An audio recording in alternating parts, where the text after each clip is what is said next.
Halo Bapak Ibu, kekasih Tuhan, pemuda, remaja, anak-anak, lansia yang saya hormati dan saya kasihi di dalam Yesus Kristus.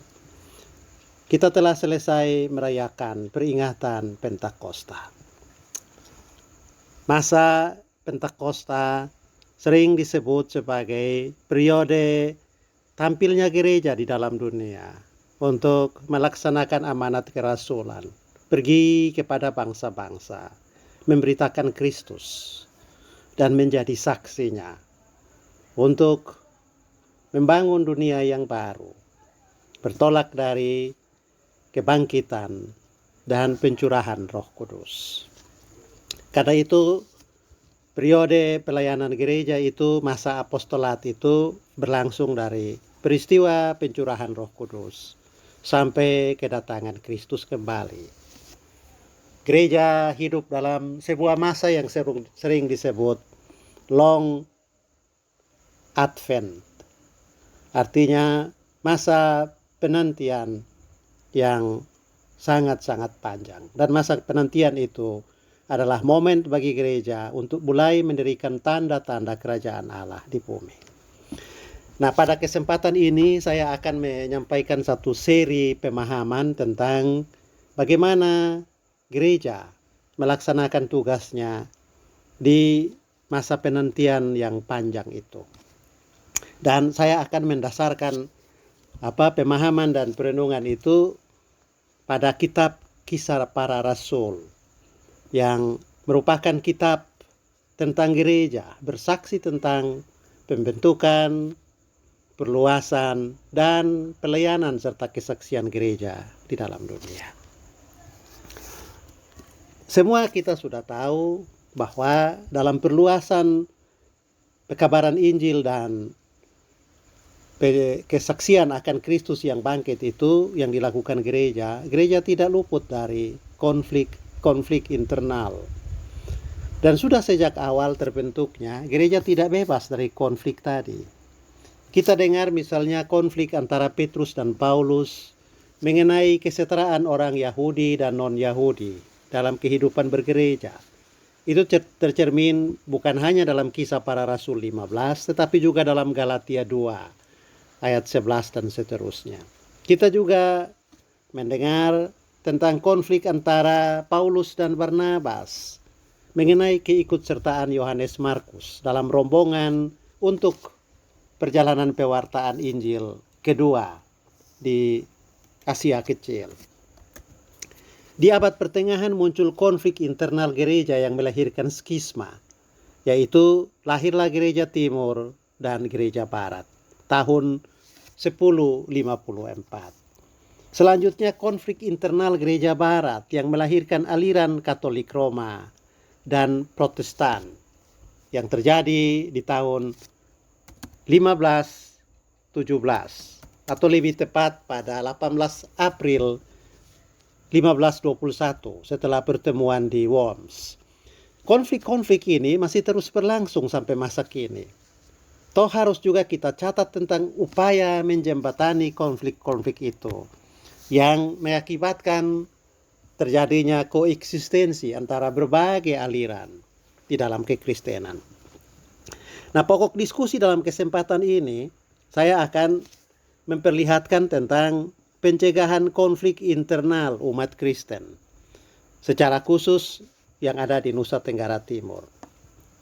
Ada banyak penyebab terjadinya konflik internal umat Kristen, mulai dari yang bernuansa sosial sampai soal-soal teologis dan eklesiologis.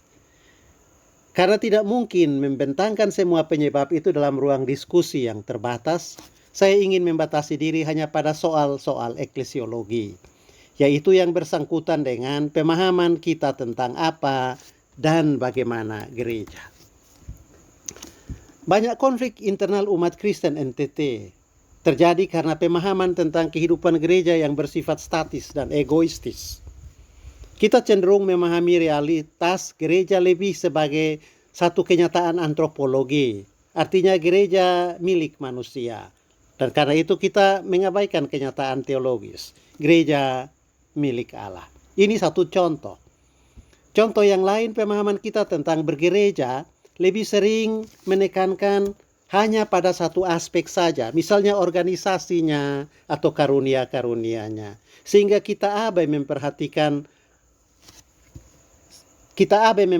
manusia yang adalah kenyataan hakiki dari kehidupan bergereja. Cukup seru juga konflik yang berhubungan dengan kesalehan. Ada sebagian aliran Kristen yang menganggap kesalehan adalah kesalehan liturgis, seremonial, seperti dibaptis oleh Roh Kudus, karunia glossolalia. Dan itu dijadikan sebagai norma untuk menetapkan gereja yang benar dan mana yang bidah. Nah, untuk mengatasi pemahaman yang bersifat statis dan egoistis tadi, adalah penting kita kembali ke sumber utama pembelajaran mengenai gereja. Dan menurut prinsip Protestantisme, sumber utama itu adalah Alkitab. Orang-orang Protestan menyebutnya sola scriptura. Karena itu kita perlu kembali ke Alkitab untuk belajar tentang apa dan bagaimana bergereja. Kita juga akan lebih fokus pada satu kitab, yaitu kitab Kisah Para Rasul. Bahwa kitab Kisah Rasul berisi hikayat tentang pembentukan dan perkembangan gereja, itu adalah pokok yang sudah menjadi persetujuan umum di kalangan para pakar Perjanjian Baru. Saya sebut di sini Brouwer misalnya. Profil tentang gereja yang Lukas tampilkan di situ bersifat multidimensi. Dan sekurang-kurangnya ada 6 pokok yang Lukas tampilkan dalam menarasikan pembentukan dan perkembangan gereja. Dalam buku kedua yang ia tulis, yaitu kitab Kisah Para Rasul. Ke-6 pokok itu ialah sebagai berikut. Pertama, pendiri atau tokoh yang ambil bagian dalam proses pembentukan dan pertumbuhan gereja. Kedua, seluk-beluk sejarah pertumbuhan gereja dari segi perluasan geografi, sekaligus tokoh-tokoh yang memainkan peranan dalam pertumbuhan dan perluasan itu. Ketiga, hikayat tentang pengorganisasian dan pemerintahan gereja yang berjalan berdampingan dengan proses perluasan yang terjadi. Keempat, bagaimana pelaksanaan pelayanan pemberitaan dan perayaan keselamatan yang berlangsung dalam jemaat Kristen ketika terjadi perluasan tadi. Kelima, pokok-pokok teologis yang dihadapi gereja dalam pertumbuhannya. Keenam dan yang terakhir adalah penghambatan yang gereja hadapi dalam pertumbuhannya. Ini menurut yang dikatakan oleh Brouwer. Nah, poin-poin ini ditampilkan Lukas dengan satu maksud, seperti yang ditegaskan oleh Free dan Stuart, yakni meletakkan pokok bagi gereja segala zaman. Maka pola itu pasti menjadi norma gereja, yakni sesuatu yang Allah harapkan dari semua orang Kristen dalam kondisi apapun. Lukas menampilkan poin-poin ini dalam kitab Kisah Para Rasul untuk menunjukkan bahwa gereja adalah sebuah kenyataan yang cair. Artinya gereja itu bergerak dan bertumbuh, baik secara eksternal maupun bertumbuh secara internal. Artinya gereja seperti yang ditampilkan Lukas bukan sebuah persekutuan yang kaku, statis, tertutup, dan mati. Gereja adalah realitas yang terbuka, bergerak, cair, siap menghadapi perubahan-perubahan yang berlangsung dalam masyarakat. Dan ini cocok dengan ungkapan paling tua yang diberikan kepada gereja, yakni umat di jalan Tuhan.